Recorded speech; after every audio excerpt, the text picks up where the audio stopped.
Efésios capítulo 5, eu quero ler com vocês dos versos 15 até o verso 21. Se você puder ficar com a Bíblia aberta, a gente vai falar um pouco sobre esse imperativo que Paulo usa aos Efésios, dizendo: enchei-vos do Espírito Santo.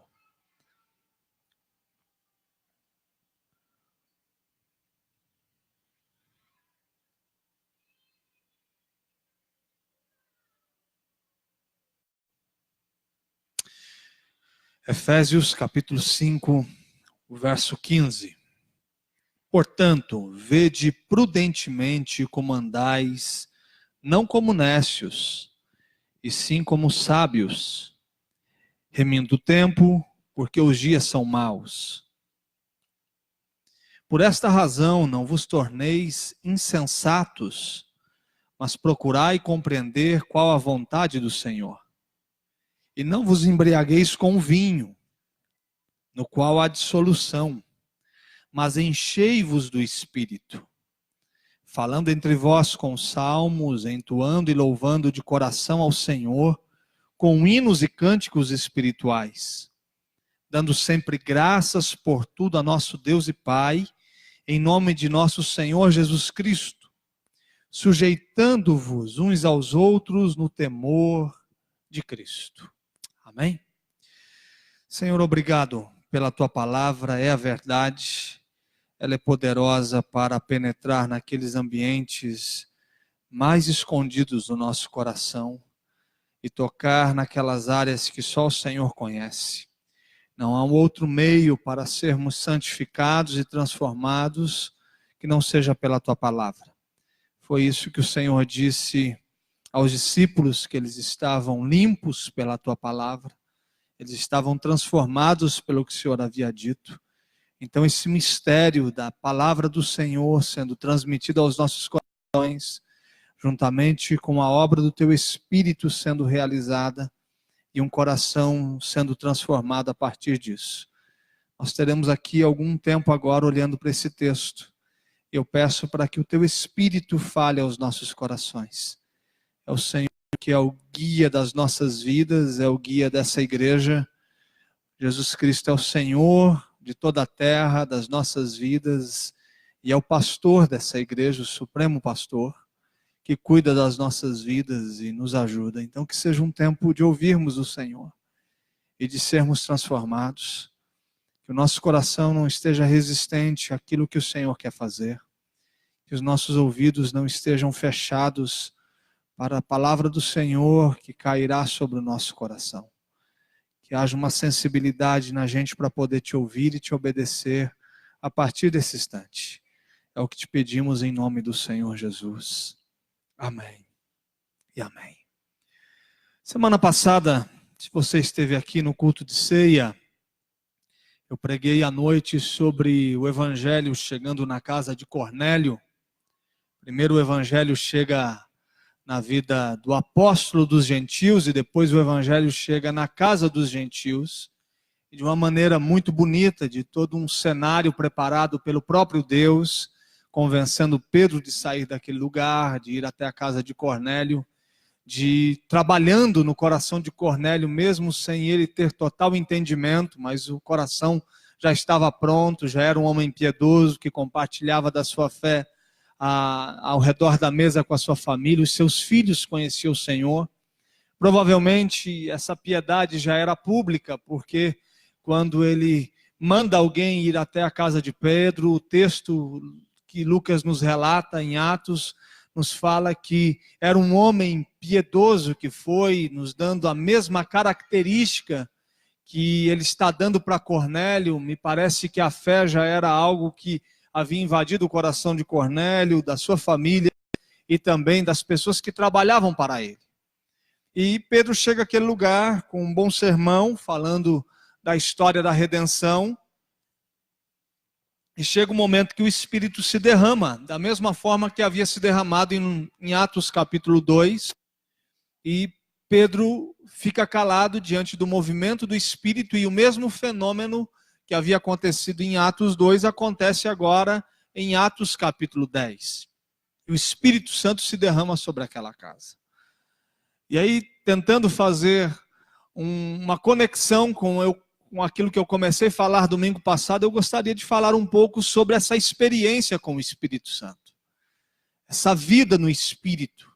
Isso que Paulo está nos dizendo aqui de forma muito forte, como se fosse um mandamento, algo que não pode faltar, algo que a gente não pode negociar, um princípio diário, um princípio permanente, é uma atitude intencional diante de uma realidade que está colocada por Deus para as nossas vidas, de um Espírito que está à disposição. E ele está falando de um enchimento, que seria a ideia de algo extremamente forte, como se fosse uma enxurrada. Seria mais ou menos o processo de a explosão de um cano, de um furar de um cano. E aquela pressão não é algo simples, mas é algo poderoso que deve acontecer sobre a vida dos cristãos. Então eu gostaria primeiro de pensar como que a gente pode experimentar da plenitude do Espírito. Depois, como que a gente pode manter a plenitude do Espírito, como a plenitude do Espírito pode ser vivida na família e como a plenitude do Espírito pode ser vivida no trabalho. Então, como eu posso experimentar, como eu mantenho a vida no Espírito, como a minha família pode experimentar ou provar do derramamento do Espírito sobre as suas relações. E como eu saio de casa para o trabalho, carregando sobre mim a marca de uma vida cheia do Espírito. A primeira coisa que eu preciso compreender é que o Espírito se derrama sobre os nossos ambientes de diálogo e comunhão. Um jeito de Deus falar conosco e nos encher é a partir das relações que nós construímos. Um texto muito interessante é aquele encontro de Maria com Isabel. Chega, sauda Isabel e no mesmo instante a sua vida recebe o Espírito de Deus e ela fica cheia do Espírito sobre a sua vida. Elas estão compartilhando de uma experiência da maternidade. Uma está gerando João Batista, outra está gerando Messias. E nessa experiência de compartilhar da vida, de olhar nos olhos uma da outra e compreender o desígnio de Deus para cada uma. Para onde Deus estava apontando o futuro da história das duas. Como Deus estava conduzindo, o Espírito se derrama sobre o coração de Isabel e ela começa a cantar juntamente com Maria. E ela começa a dizer quem Maria é aos olhos de Deus e deverá ser aos olhos da humanidade. Uma mulher bendita. Carrega sobre ela a marca de trazer o Messias ao mundo. O que eu estou querendo lhe dizer? Que nas nossas relações de diálogo, nas nossas relações de comunhão, a gente precisa experimentar dessa presença do Espírito falando ao nosso coração.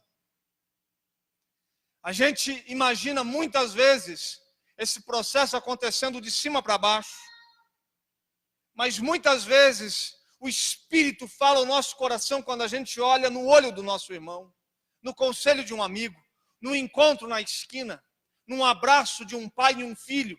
Os encontros de diálogo e de comunhão também se tornam um ambiente propício para que o Espírito de Deus se derrame sobre as nossas vidas. Experimentar do Espírito de Deus nas minhas relações comunitárias, nos conselhos que escuto. Quantas vezes já aconteceu nessa igreja? Pessoas pedem para conversar comigo. E elas sentam na minha frente. E depois de 40 minutos de conversa, eu posso compreender que o Espírito de Deus me visitou e falou ao meu coração a partir de algum conselho, de algum apontamento, daquilo que foi dito. A gente vai anulando essa capacidade de receber do Espírito a partir dos encontros humanos que a gente tem. E quando isso não acontece, um grande problema pode estar se instalando. Será que os meus encontros com as pessoas durante a minha caminhada tem tornado essas pessoas em pessoas mais sensíveis à obra do Espírito?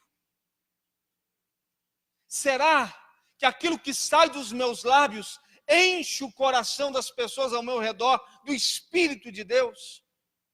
Será que há poder de Deus nas minhas palavras, encontrando o coração das pessoas que estão ao meu redor? Experimentar do Espírito é provar do que Ele pode fazer nas nossas relações pessoais, na igreja de Jesus, na família. Uma outra característica para que você possa experimentar do Espírito de Deus na sua vida é viver raízes profundas de amor, construindo a sua história alicerçada no amor de Deus. Olha o que diz Efésios capítulo 3, o verso 16. Para que, segundo a riqueza da sua glória, vos conceda que sejais fortalecidos com poder mediante o seu Espírito no homem interior. E assim habite Cristo no vosso coração pela fé, estando vós arraigados e alicerçados em amor. A ideia aqui é de raízes profundas no amor. Ou seja, você é nutrido e as suas relações são construídas a partir do amor.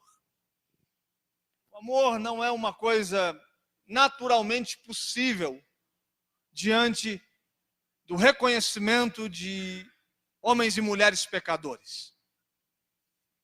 Amar é um milagre. Amar, no sentido bíblico, é um milagre. Ter raízes profundas é um milagre. Viver com raízes profundas e alicerçados no amor é um milagre.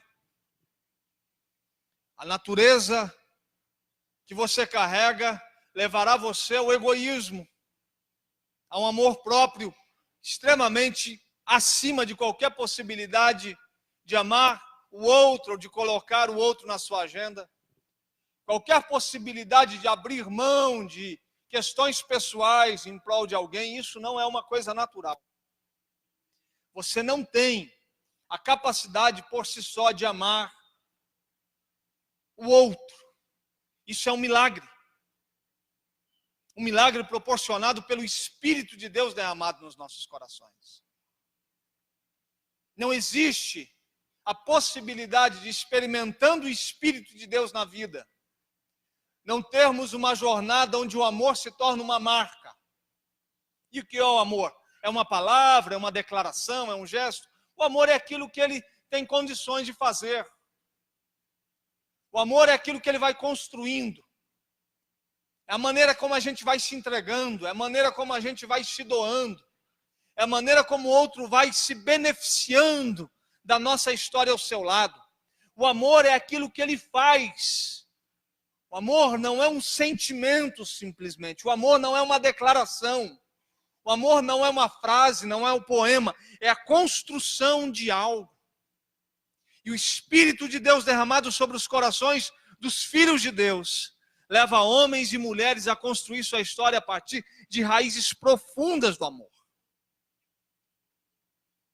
Eu experimento do Espírito de Deus na minha vivência na igreja, no ambiente onde toda a riqueza de Deus habita.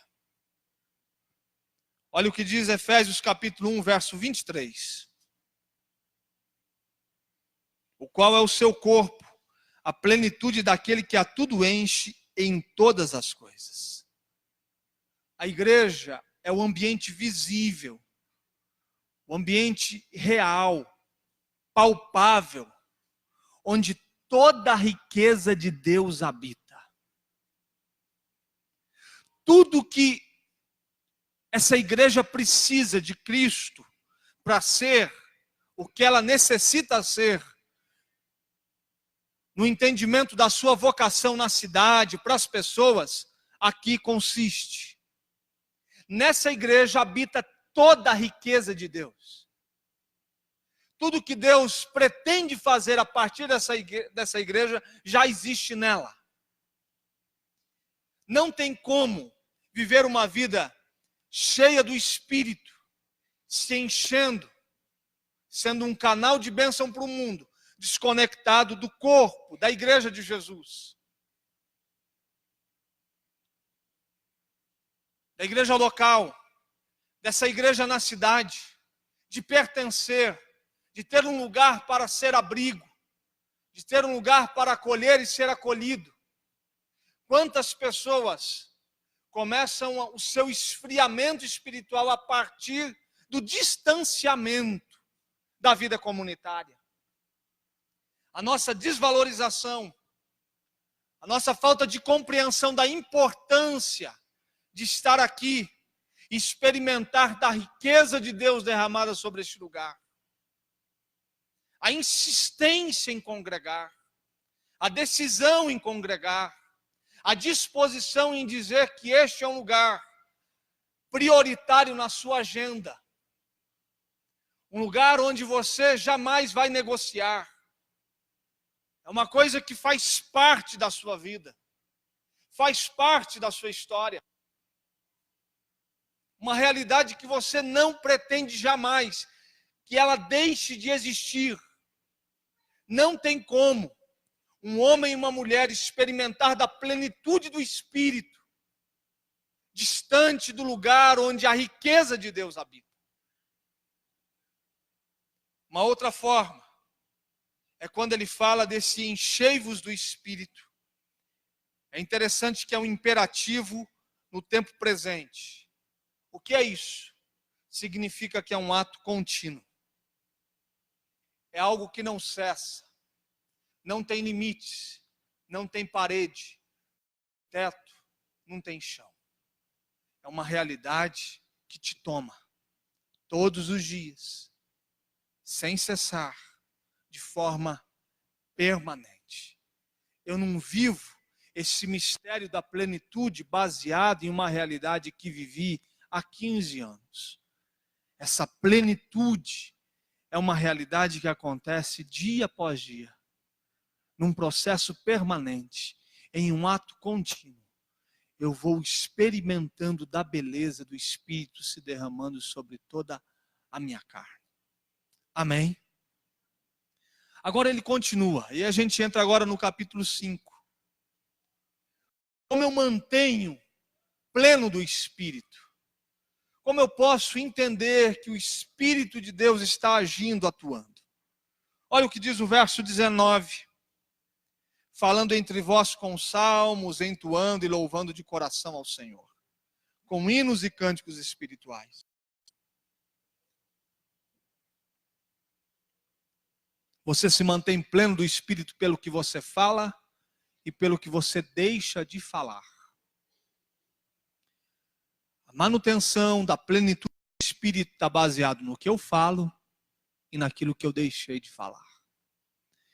Ele está dizendo que essa plenitude levará homens e mulheres a entoar salmos, cânticos, ou seja, é um jeito de falar transformado pela obra do Espírito que se derramou sobre toda a carne.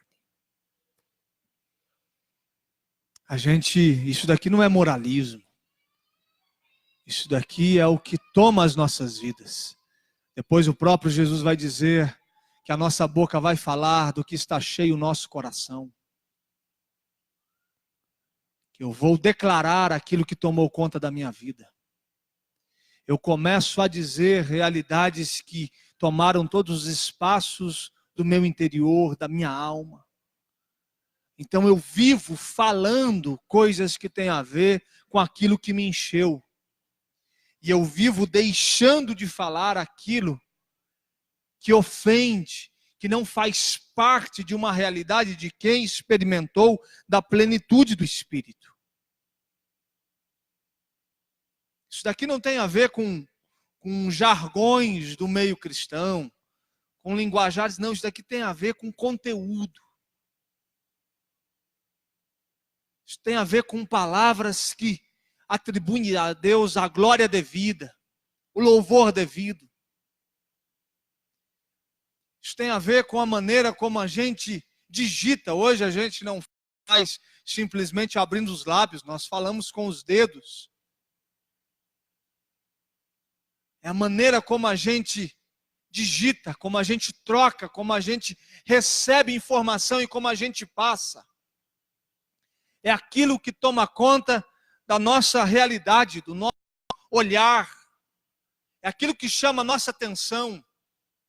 É para aquilo que a gente está realmente dedicando parte da nossa vida. Um homem cheio do Espírito começa a dizer coisas que não dizia e começa a deixar de dizer coisas que ele dizia. Um homem e uma mulher cheios do Espírito começa a trilhar caminhos que antes não caminhava e começa a deixar caminhos pelos quais caminhava. Um homem e uma mulher cheios do Espírito começa a tomar decisões diferentes do que tomava anteriormente. E ao mesmo tempo que ele começa a deixar algumas decisões que antigamente foram tomadas, deixadas para trás. Ele está falando de uma mudança de lábios, de uma mudança de mente. Interessante que quando Isaías viu Deus, ele diz: os meus lábios são impuros, e eu habito no meio de um povo de impuros lábios, e os meus olhos te viram, eu te contemplei, eu sei quem tu és. E naquele mesmo instante, um anjo com uma tocha viva chegou e tocou nos seus lábios e santificou a sua fala. Um homem cheio do Espírito deixa de dizer muitas coisas para começar a falar sobre outras coisas. Um homem e uma mulher cheios do Espírito que oram se tornam incapazes de fazer inúmeras coisas que se tornam comuns dentro de um mundo, de uma realidade pecaminosa. Ao mesmo tempo que são capazes, a partir do poder do Espírito que se derrama, a fazer coisas extraordinárias. Uma outra coisa, ele fala desse processo de rendição, de entrega, de adoração. A gente mantém nossa vida cheia do Espírito pela nossa adoração ao Senhor, louvando de coração ao Senhor com hinos e cânticos espirituais. E quando eu falo de adoração, não estou falando de uma liturgia, eu não estou falando de uma manifestação externa, eu estou falando de uma vida que vai cultuando a Deus. É o culto na vida e a vida no culto. A gente vive uma semana extremamente rasa no processo de ter a nossa vida cultuando a Deus. E aí quando a gente se reúne domingo, a gente percebe que falta vida no culto. É porque não teve durante a semana culto na minha vida. Não teve um gesto de adorá-lo, de reconhecer a sua grandeza, de viver essa realidade de louvar a Deus de coração o tempo todo, cantando, sabendo quem Ele é, olhando para Ele, reconhecendo, trazendo à memória o seu poder, a sua glória, sabendo quem é Deus. Uma vida que cai de joelhos diante do Senhor. Manter-se cheio do Espírito. Essa vida que o tempo todo está cultuando a Deus, em meio às dificuldades, às adversidades. Quando todas as circunstâncias estão dizendo para que você não dobre os seus joelhos. Onde todas as circunstâncias podem gerar em você um sentimento profundo de revolta e desistência. A gente compreende que a gente mantém a vida na plenitude do Espírito, quando os nossos joelhos estão se dobrando em todo o tempo. Amém? A outra coisa que ele nos fala está no verso 20. Dando sempre graças por tudo a nosso Deus e Pai, em nome do nosso Senhor Jesus Cristo. E aí ele coloca o outro na sua agenda, quando ele fala sujeitando-vos uns aos outros no temor de Cristo. Grato a Deus e ao próximo. Uma vida na plenitude do Espírito, agradece ao Senhor por todos os seus benefícios. Agradece ao Senhor pelas circunstâncias adversas, pelos problemas mais complicados. E ao mesmo tempo, consegue olhar para o lado e dizer muito obrigado para todas as pessoas que, de alguma forma, estiveram ao seu lado, te ajudando diante da condução da sua vida. A ingratidão é um sinal claro que o Espírito de Deus se afastou da gente. A gratidão é um sinal claro que a plenitude do Espírito repousa sobre nós. Você não tem a característica necessária para se sujeitar ao seu próximo no sentido de agradecer em amor pelos seus feitos. A nossa natureza é ingratidão. Somente o Espírito coloca em nós a gratidão diante de Deus, o reconhecimento das digitais de Deus, marcando cada fase da nossa vida, e também do cuidado de Deus a partir das pessoas que estão ao nosso redor. Mas aí ele continua o texto. Se você está com a Bíblia aberta, existe aí um processo de ter uma frase em negrito, dividindo um texto do outro. Mas Paulo está fazendo um assunto só. Ele não encerrou o assunto. E ele começa agora a nos dar características de uma família onde o Espírito de Deus repousou sobre ela. Uma relação conjugal onde o Espírito de Deus habita. Uma relação entre pais e filhos, onde a plenitude do Espírito se torna uma realidade. E ele está dizendo que o Espírito Santo na família trará à mulher um coração submisso. As mulheres sejam submissas ao seu próprio marido, como ao Senhor. Como ser pleno, ou como a plenitude do Espírito se derrama sobre o coração das esposas, a partir da disposição em submeter, reconhecendo o valor espiritual e a vocação do seu esposo na sua casa.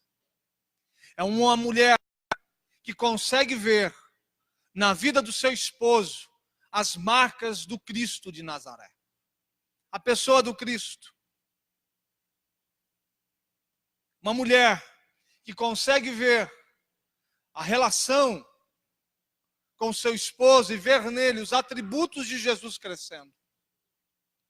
Essa mulher vai submeter ao esposo, porque ela compreende o valor espiritual. A plenitude do Espírito não está em uma mulher que não reconhece a sua vocação de ser mulher, que muitas vezes aponta a partir dos seus atributos quem é Deus.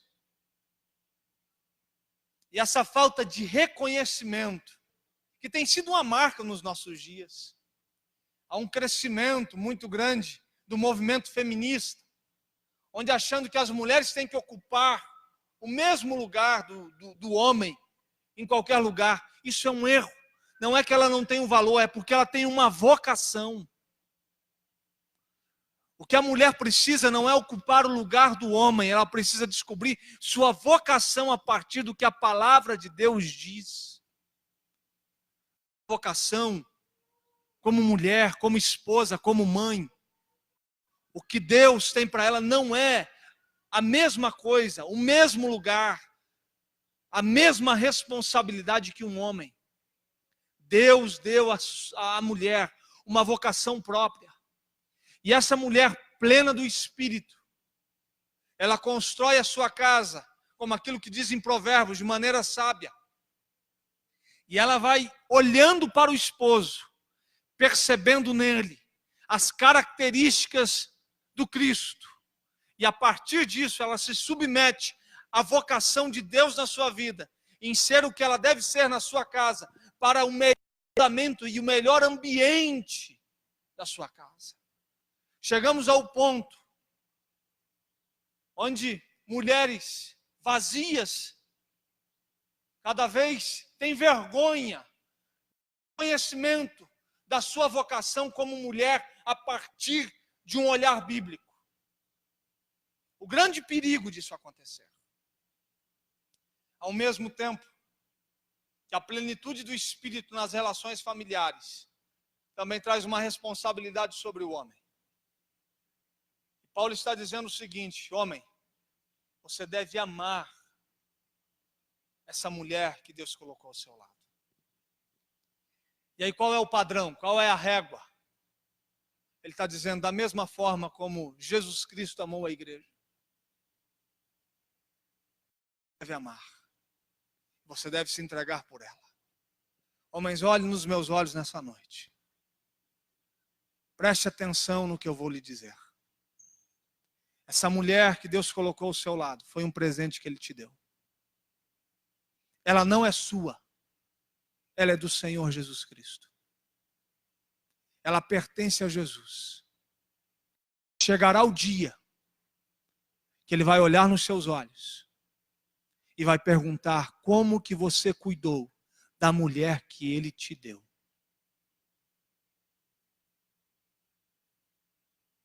Um homem cheio do Espírito ama a sua esposa. Como? Do mesmo jeito que Jesus Cristo amou a sua igreja. A relação do Espírito convertendo os corações nas nossas casas. Transformando o homem em homem de Deus e a mulher numa mulher de Deus. Não existe possibilidade de uma vida plena no Espírito na igreja onde os relacionamentos familiares estão quebrados. Não existe como ser pleno do Espírito no templo, no culto, reportando a Deus palavras de amor, sendo que em casa as palavras de ódio são recorrentes. Não existe a possibilidade de ser cheio do Espírito no templo, sendo que em casa as portas o tempo todo estão batendo uma na cara da outra. A vida no Espírito transforma relações conjugais. Faz homem amar sua mulher, como Jesus Cristo amou a sua igreja. E faz mulher ver no seu homem a imagem do Filho de Deus. E ela se submete, porque vê nele o senhorio de Cristo e a pessoa de Cristo sobre a história dele. E ela tem o desejo de se entregar a este homem, de andar do jeito que ele deseja que ela ande, porque nele está a marca do homem perfeito. Ela reconhece a pessoa de Cristo, transformando o caráter do homem que Deus deu a ela. Da mesma forma, o homem olha para sua mulher e, cheio do Espírito, passa a amar e se entregar por ela de maneira extraordinária. É o que o texto está dizendo. O verso 25 diz: maridos, plenos do Espírito, amai vossa mulher, como também Cristo amou a igreja e a si mesmo se entregou por ela. Amém? E aí no verso 6, ou melhor, no capítulo 6, no verso 1 e 2, filhos, obedecei a vossos pais no Senhor, pois isto é justo. Honra teu pai e a tua mãe. Uma família plena do Espírito, com que os filhos sejam convertidos ao coração dos seus pais, e o coração dos pais sejam convertidos ao coração dos seus filhos. E os filhos passam a honrar os seus pais. No Dia dos Pais eu falei um pouco sobre honra, não sei se você está lembrado. Quando eu disse que honra é o entendimento de alguém que viu o seu pai ir até uma altura, até um degrau na sua vida, na sua moralidade, no seu caráter, na sua espiritualidade. E o filho olha e fala bem assim: eu vou acima do meu pai. Eu vou ser melhor do que ele. Meu pai foi um homem honrado. Então eu preciso caminhar de tal forma que eu vou subir um degrau a mais. Honrar pai e mãe é conseguir andar ao lado deles de tal forma que chega o dia onde a gente ultrapassa no sentido de caráter, transformação, de coração, o que os nossos pais foram. Um pai honrado é quando vê o seu filho se tornando alguém melhor do que ele. Eu crio os meus filhos para me honrar. Eu quero que os meus filhos sejam melhores do que eu sou. Melhor como homem, melhor como pai, melhor como esposo, melhor como amigo.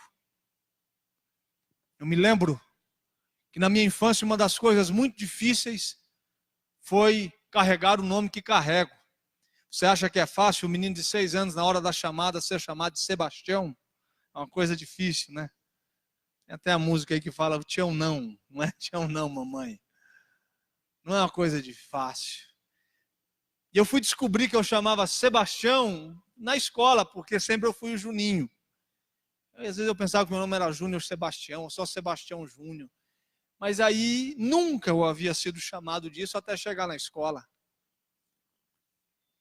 Aí eu chego na escola e eu começo a ver que eu não sou o Juninho. E aí eu fui tentando descobrir o porquê daquele nome.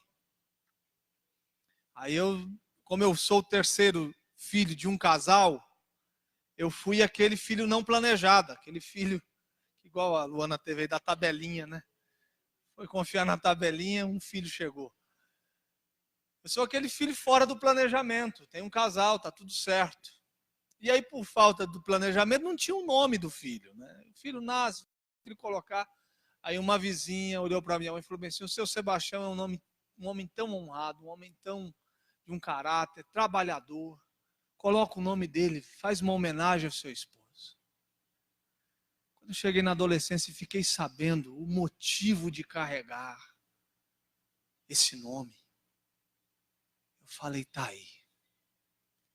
Eu preciso ser homem, no mínimo, como meu pai.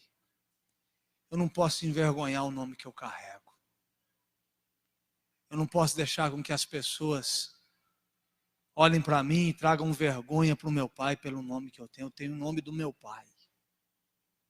E eu tenho que honrar meu pai.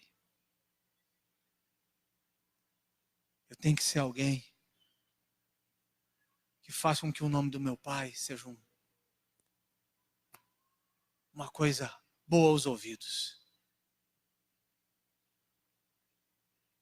E depois de morto, uma das coisas que me chamou a atenção agora foi coisa de 6 meses, pelo menos. Era um ambiente que eu ia sempre com meu pai. Ele que me ensinou a ir nesse lugar, um lugar que eu gostava, um ambiente social, em Campo Mourão, na cidade onde eu nasci. A morte do meu pai, eu nunca tinha conseguido ir naquele lugar. Parei. Era o único lugar que eu não conseguia, eu travava. Depois de 5 anos eu consegui ir lá. Quando eu cheguei lá, eu encontrei todos os amigos do meu pai. E aí estava o dono daquele ambiente, falou bem assim, sabe todas essas instalações aqui, o seu pai que cuidava para mim e não cobrava nada. Ele cuidava desse lugar para mim. E aí tinha um Novo Testamento. Ele falou bem assim, está aqui, com os olhos cheios de lágrimas. Está aqui o presente que o seu pai me deu. Eu leio todos os dias. Seu pai era como um irmão para mim. Esse homem foi o primeiro a chegar em casa quando meu pai teve uma parada cardíaca. Meu pai nunca pegou um microfone na vida. Nunca pregou. Uma oração em voz alta eu dificilmente fez. Uma família onde a plenitude do Espírito habita, os filhos honram seus pais. Há uma conversão das relações. Sabe por que a gente anda brigando tanto? Sabe por que o divórcio começou a ser uma possibilidade alta das nossas vidas? Sabe por que os filhos estão se afastando? Porque está faltando a gente ser cheio do Espírito na sala da nossa casa. Está faltando o homem ser cheio do Espírito na relação com a sua esposa. Está faltando a mulher ser cheia do Espírito na relação com o seu esposo.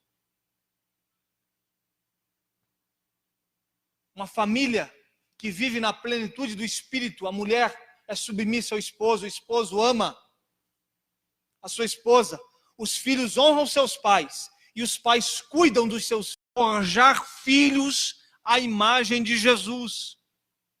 É você criar disciplinas para que ele, nesse processo de repetir as mesmas coisas e fazer as mesmas coisas, ele vai crescendo no entendimento daquilo que ele deve ser. E o que ele deve ser?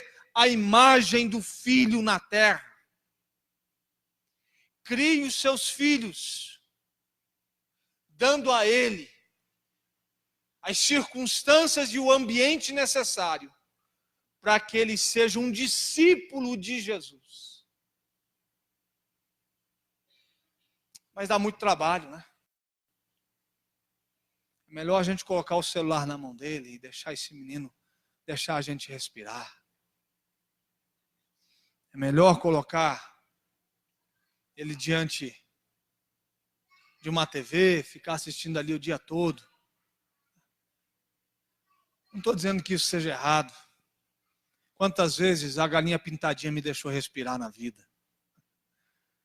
Quantas vezes os desenhos mais diversos me fizeram ter um pouquinho de sossego diante de um dia pesado. Mas eu preciso disciplinar, criar um ambiente onde esses meninos vão crescendo e conhecendo a Jesus e se tornando a imagem. Um pai e uma mãe pleno do Espírito cuida dos seus filhos. Cria os seus filhos na disciplina de Cristo. Nas disciplinas que levam essa pessoa, esse menino e essa menina, a entender o seu propósito de vida. Tem hora que a gente pensa que ser cheio do Espírito tem a ver com uma experiência que extrapola, essa coisa que toma, que tira a gente do ambiente normal. Não estou dizendo que isso não possa acontecer. Mas um homem e uma mulher cheio do Espírito, você vai reconhecer a partir do instante que você entra no lar. Você vai ver as relações sendo convertidas, o próprio Espírito agindo e transformando os corações. Você vai ver no linguajar, na maneira de se comportar, no jeito de falar. E agora eu quero terminar lendo com vocês Lucas capítulo 11, se você puder. Vamos lá. Porque muitas vezes esse texto foi mal interpretado. Por não ser bem interpretado, a gente não entende o que Jesus está nos convidando.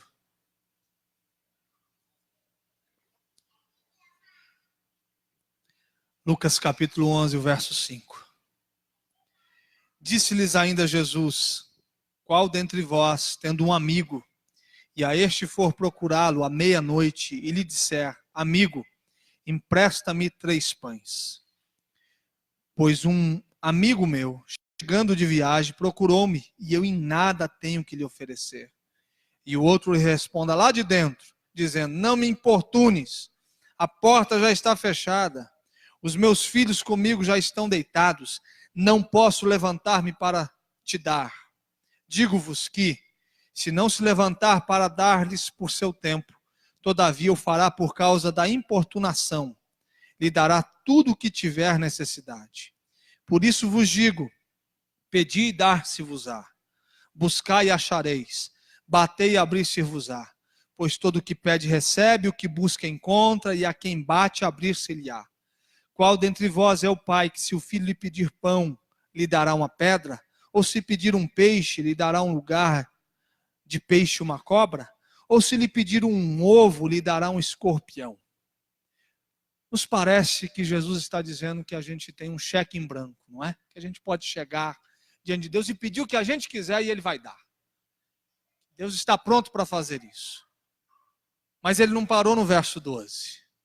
O verso 13 está aí. O verso 13 diz o seguinte: ora, se vós que sois maus sabeis dar boas dádivas aos vossos filhos, quanto mais o Pai Celestial dará o Espírito Santo àqueles que lhe pedirem. Ele está falando do Espírito. Ele está dizendo, batei e abri-se-vos-á, buscai e achareis. Ele não está dizendo que é para você ficar pedindo uma coisa, eu quero um trabalho, e isso vai acontecer. Não é isso. Isso pode acontecer. Você pode pedir um trabalho, Deus pode te dar. Mas a insistência aqui é para a gente que está querendo o Espírito Santo. Ele está dizendo, se você pedir, Ele vai te dar. Se você quiser, Ele vai chegar até você. Pode bater que vai abrir. Pode se aproximar que você vai achar. Pode pedir que você vai receber. Ele está aí. O Pai está pronto para dar o Espírito Santo à sua vida. E o Espírito Santo transformará a sua vida. Você está precisando é do Espírito Santo. De uma vida guiada, confortada, consolada, encorajada pelo Espírito Santo. A sua vida será diferente. Amém?